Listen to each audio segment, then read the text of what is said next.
Welcome back to Living in the Pacific Northwest with Hal Byrd. I'm Hal Byrd. And I'm sitting in traffic. We left an hour late.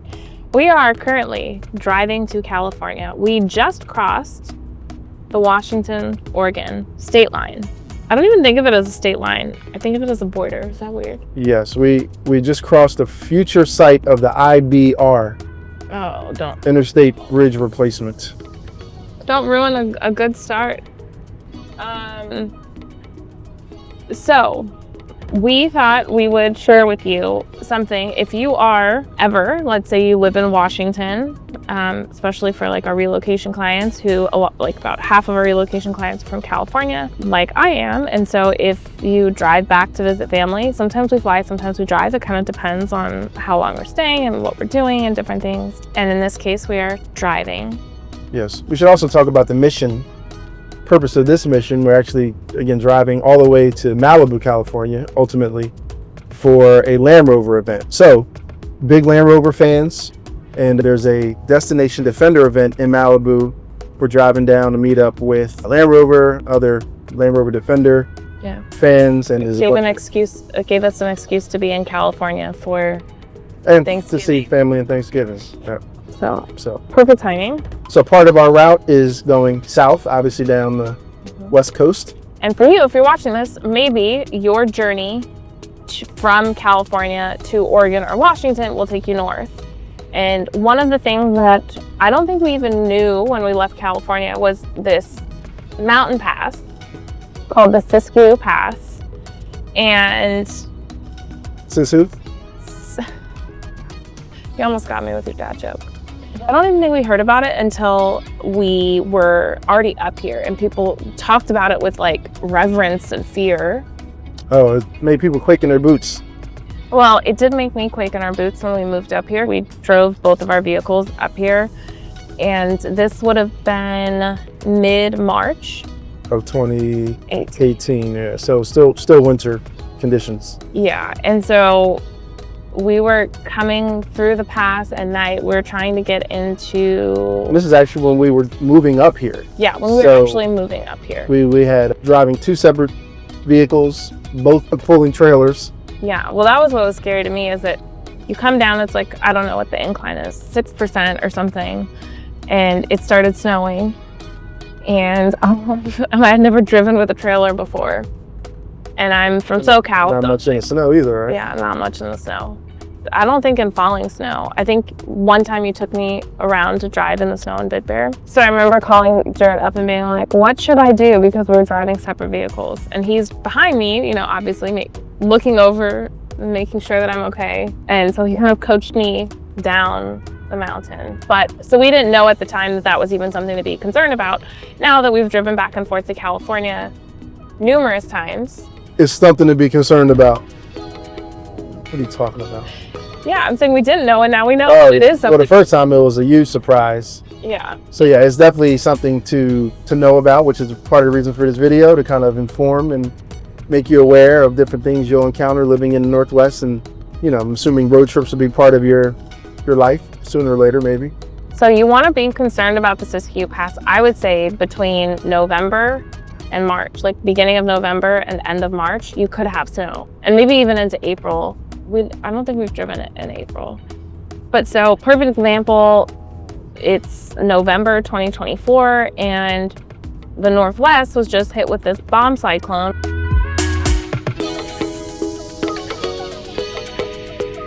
Siskiyou Pass weather, you will see, or you can look up, it's Hilt, California is the first city when you're coming south. So you can look up the weather there. They also have live webcams. So along I-5, you can see what the conditions are. So like a few days leading up to it, we were checking the live cams to see like, is there snow on the road? Is there not snow?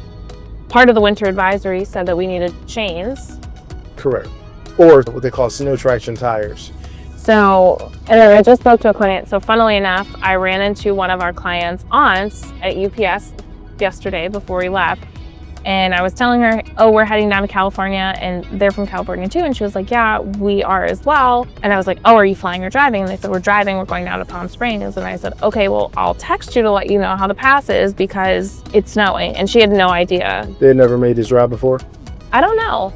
I would assume they have. They've been up here longer because, you know, I sold Their family. the family, and then I just happened to get to know their family and the aunts in the process. But they've been up here for 30 years. So I would say from my side of things, as a passenger princess, it would be checking the weather, like days leading up, making sure that there's no snow. Would you say that you always need traction tires between November and March, April? I think it just gives you an extra layer of capability and safety. And again, traction tires could be like, I'm a big fan.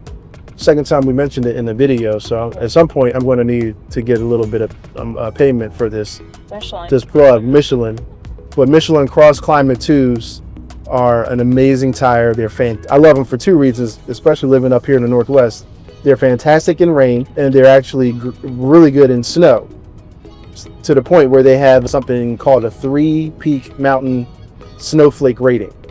So basically it's like one step below an actual snow tire. So gives you a lot of confidence and sure-footedness on, you know, all but the deepest of snow. So to me, like, I feel good having that on our daily driving cars. Recently, actually, I was getting the tires rotated at Les Schwab. Do you usually get the tires rotated before we go on a road trip? No, I just do it every 5,000 miles. Okay. So it has nothing to do with a road trip. But I wanted to get chains for this vehicle, but I didn't have enough time to do my research and stuff. So I got something called basically tire socks. So it's like, as the name would imply, kind of a sock that goes over your tire. Like a grippy sock? Sure. And the whole point is to give you gripper slippers? Exactly. So the whole point is you put it over your tire. It actually, the Department of Transportation considers it a traction device like chains, and it just gives you additional supplemental traction in snow. So one of the things, and you showed me these tire socks, and we'll show you guys, but they seem so compact and light. Why would you need chains if you have socks? You wouldn't. So socks is kind of like, sometimes if you have a certain car that doesn't have a ton of clearance, the sock is the only thing you can't fit a chain between your tire and your fender. So when I called our clients, whose aunt I ran into at UPS, and I was talking to her, and because they were concerned, they live up on a hill in Camas, and they were trying to figure out if they would need to, when it snows, have snow tires or chains. They bought like crampons, so they're just getting ready. This is their first winter, they're getting ready. So you told them about the Michelins, and they were saying that they're, I guess, what is that word? The rim of your tires too. Well, they have a particular kind of car with a kind of a wide wheel. Because they were saying there's no chains that can fit. There's no snow tires that can fit. Oh, no snow tires. So I suggested these Michelin tires as possible. I don't know if they make the size, but as a possibility. And then the tire socks, they come in all kinds of sizes. But again, like if things get bad enough for whatever tires you do have on your car currently, to me the tire socks is a really good thing to have in your car, because like you said, it doesn't really weigh anything. It comes in essentially a Ziploc bag. You can kind of throw them anywhere, don't take up much room. So hopefully I don't have to use them, but I'll be curious to see how they actually work out. And what kind of tires do we have on this car? Like, are they snow? Are they 3 peaks? Are they snow tires? What are they? These are all-terrain tires. They came stock on the Defender. I don't honestly know if I don't think they're 3-peak, and they're not my eventual tire choice, which will be a BF Goodrich KO3, which is 3-peak. So mostly, like if I want to put a tire on a car living up here, ideally, unless it's a performance car, and it just, obviously those two things just don't go together. Ideally, I would want a tire with 3-peak MS, 3-peak mountain snowflake rating. And we'll put a little... We were just like, couldn't remember the word, and we're just... Oh, it's hard, but I will put it up visually, and so you can read up on it yourself. But it's kind of cool to know that, you know, this is the next best thing to actual snow tire, which typically you have to take on and off seasonally. But a daily driver, someone who's not, like, let's say, going up every weekend to Mount Hood, the cross climate 2s are the way to go. Yeah, unless you live at a certain elevation. Like there's some houses that we looked at up in Washougal I probably would put snow tires on our car because literally it gets snow and it stays on the ground and you're going up these curvy roads. So to me, the inconvenience, the cost of having a spare set of wheels and tires for that extra confidence would be worth it. Okay. So that closes out our entire chapter regarding the Siskiyou Pass. So we talked about checking the weather, the live cams, tires. Yes, and while thinking about it, and I really appreciate you guys who do go to the trouble of putting a comment, constructive comment, especially in, if there's things that you want to know about, let us know, because stuff that we take for granted now, living here for 6 years. But, obviously if you're coming from Miami or Des Moines or somewhere else, you wouldn't know about it. So we're passing by downtown Portland.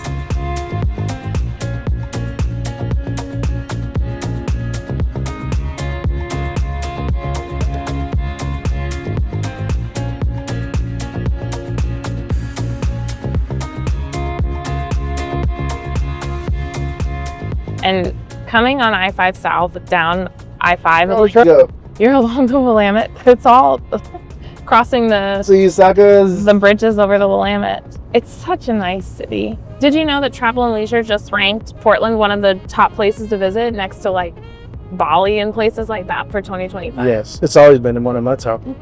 I visit it almost every week.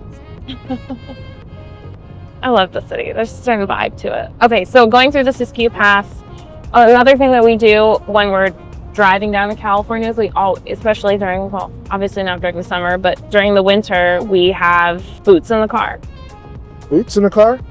Yeah. If we were... Yeah, well, we have several things in the car. One of them is a spare pair of boots, insulated boots, something that would keep your feet warm and dry. And I also want to point out, because maybe people are like, oh, that seems extreme, like that they're packing all this extra stuff just to go through one path.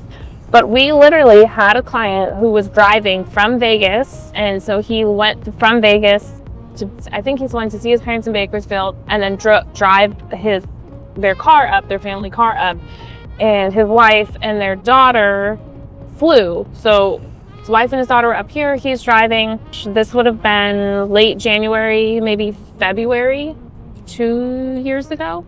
The road conditions were so bad in the past, and really the road conditions can be bad from I would say from Ashland all the way to Shasta. Like that's kind of where the pass starts and where that mountain, like where you start climbing and stuff. And then you come back down. Because we got snow pretty bad last time when we were in Shasta, but the road conditions were so bad that they actually closed I-5. They had a detour, and on the detour, he hit ice and totaled his car.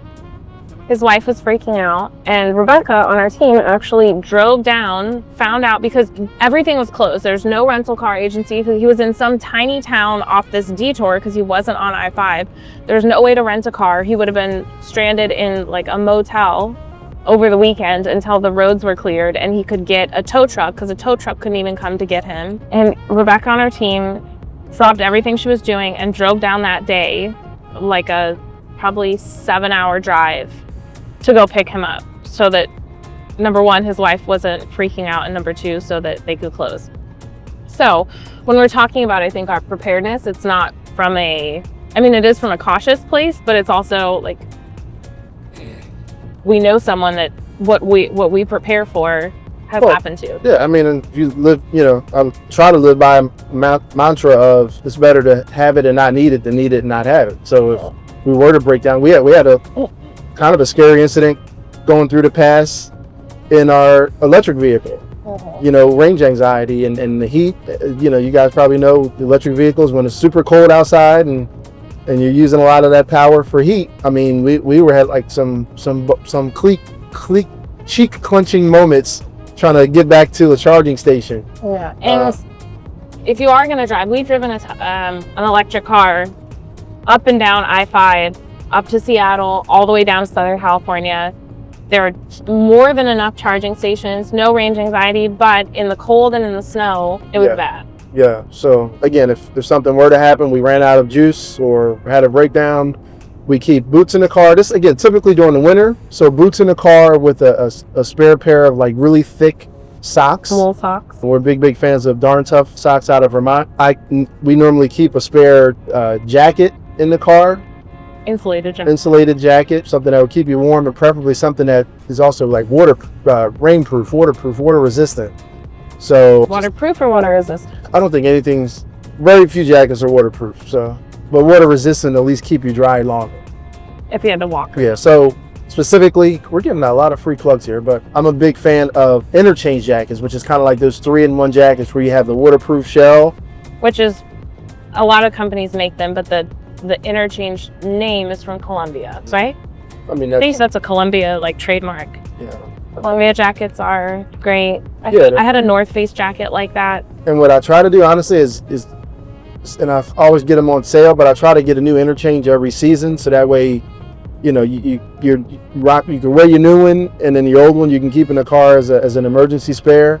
But it's great having it. I can't tell you how many times we've been out and I don't have the right clothes on per se, but I know in the back I have a waterproof jacket, I have a insulated jacket, and you know. And I think I cut you off, but a lot of the most common form of interchange, I guess it depends, but the two that I see the most are that the inner shell is like a fleece and the outer shell is like a waterproof, or there's ones that are like the inner is a puffer, like the one that I brought. The inner is like a puffer jacket, and then the outside is like the waterproof shell. Yeah, I was gonna say you'll see puffers, you'll see fleece. You know, there's any number of interior warm jackets. But the cool part is you can wear that alone, you can wear the shell alone, or you can team them up and give you some warmth and some protection from water. 3 jackets in one. Yeah, and it's actually the kind of jacket I normally wear to go skiing or snowboarding. That actually would be a good, I think that's a good side note too, is like if you're moving up here and you don't know what kind of jacket to get, like that's a great jacket because you're basically getting 3 jackets for the price of 1. Oh, 100%.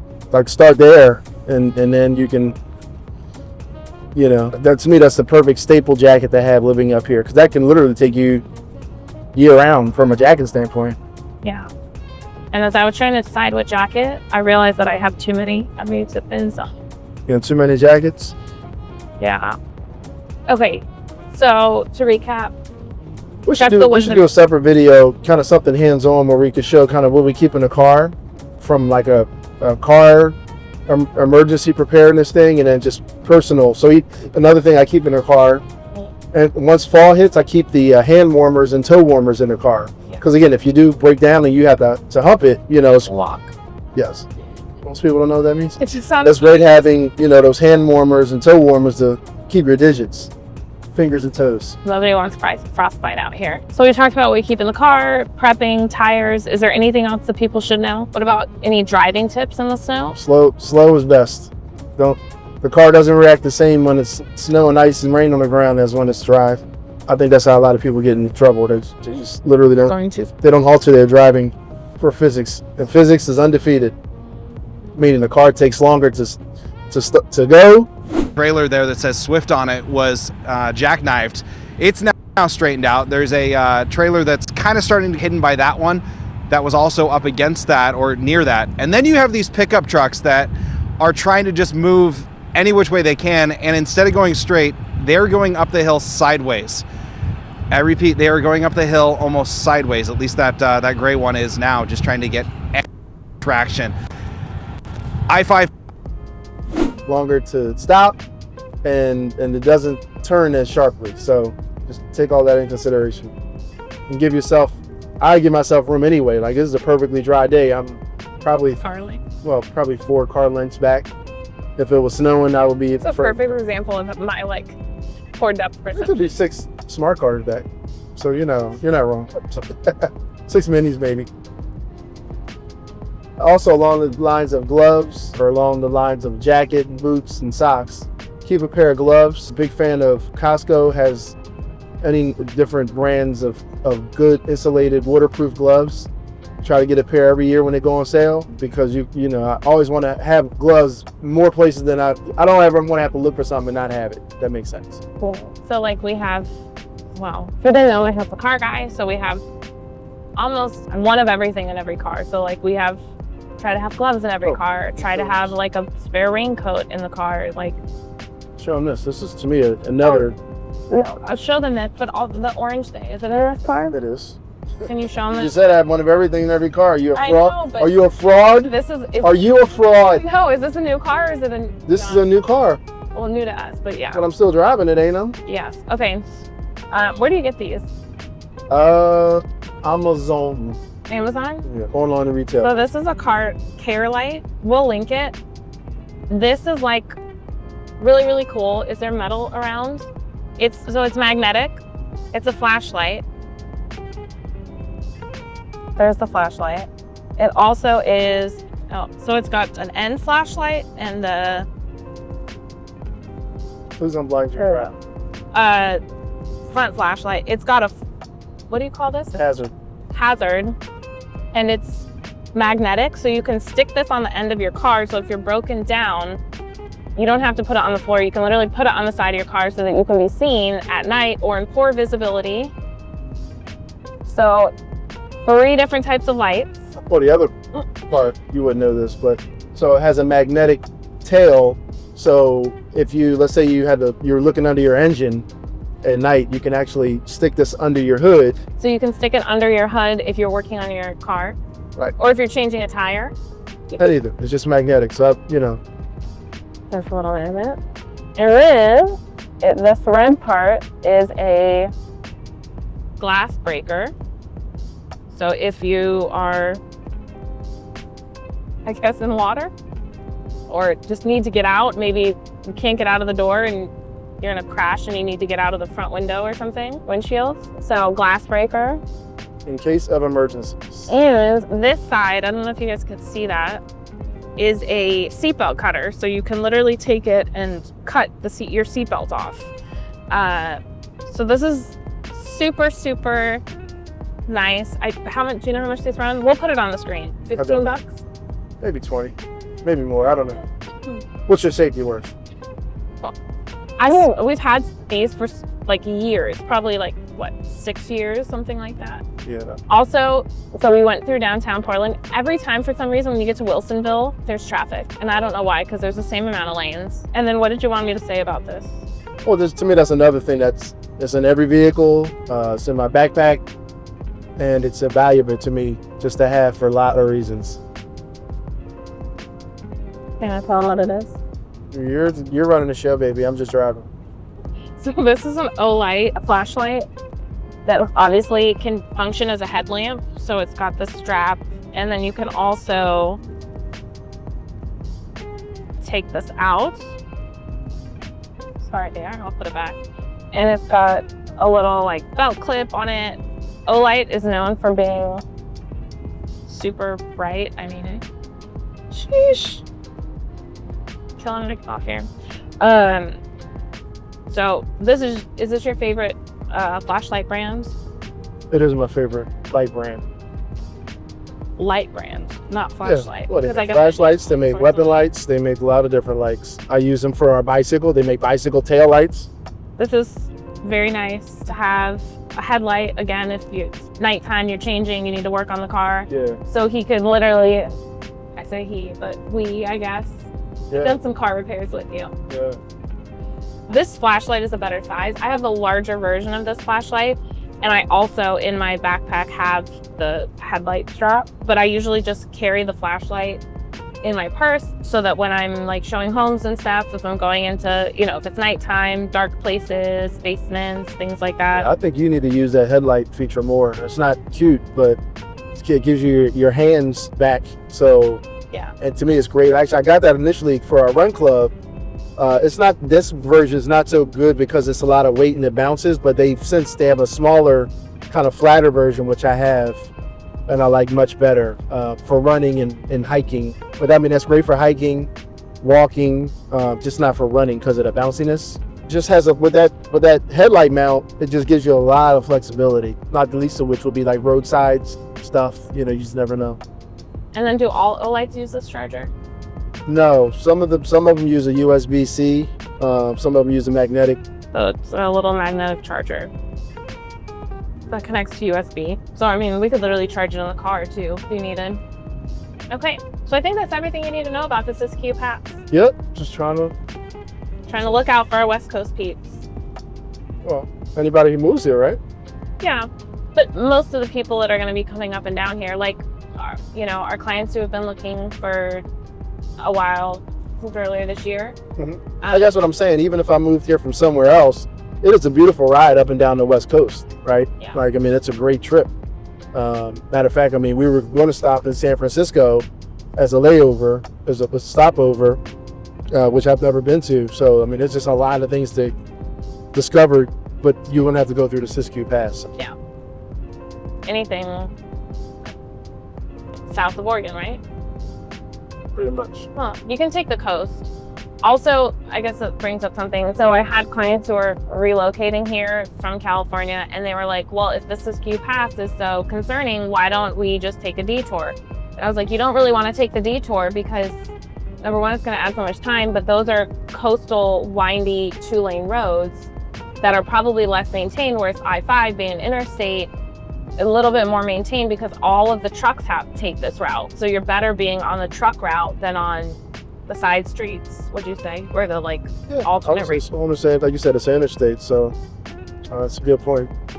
It's as well maintained as an American road is going to be, being interstate. Yeah. Okay, so I hope this was helpful. Giving you all our information on the Siskiyou Pass. Let us know if you have any questions in the comments. And if you are considering leaving to or within the Portland Metro and Southwest Washington area, I'd be happy to help. You can book a Zoom with me in the description or shoot me a text at 360-818-4438. And look out for maybe another video more so about our trip down to California. Maybe you find that entertaining as well. Okay. Ciao.